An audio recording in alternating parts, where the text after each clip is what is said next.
Добро пожаловать в мой канал. Un enneigement d'une telle intensité ne survient en moyenne qu'une fois tous les 30 ans, souligne Météo France. Des départs d'avalanches vont se produire spontanément, avec comme facteur aggravant un très bon enneigement qui favorisera leur écoulement. Également touchés par de fortes chutes de neige, les Alpes-Maritimes massifs du Mercantour ont été placés en vigilance orange avalanche. Celle-ci est maintenue pour les Hautes-Alpes massifs du Queyras et du Tabor. Sur le front des orages, 3 départements restent en vigilance orange Alpes-Maritimes, Bouches-du-Rhône, Var, les Rhônes étant plus concernés. Le Gard est maintenu en vigilance pluie-inondation.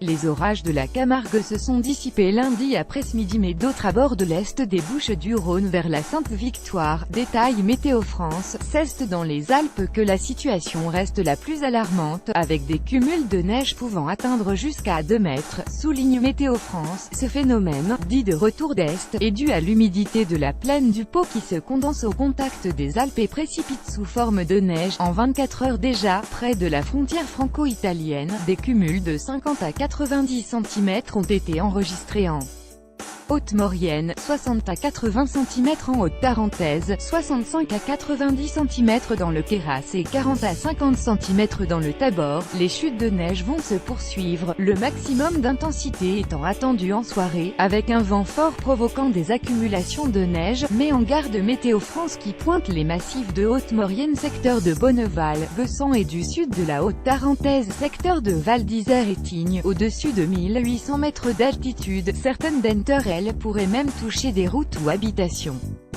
Dans les Hautes-Alpes, l'est du massif du Queyras connaît une situation un peu moins exceptionnelle mais toutefois préoccupante. Revenant en moyenne tous les 5 à 10 ans, 2 routes départementales ont été fermées préventivement, isolant le petit village de Ristola et un hameau au-dessus d'Abruyès.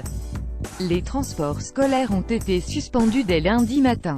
Les déclenchements préventifs d'avalanches seront faits dès que les hélicoptères pourront décoller, avait précisé la préfecture qui appelait les habitants à la plus grande prudence. Par ailleurs, les recherches se poursuivent pour retrouver 2 personnes toujours portées disparues après la tempête Eleanor qui a fait 6 morts et au moins 200 millions d'euros de dégâts la semaine dernière.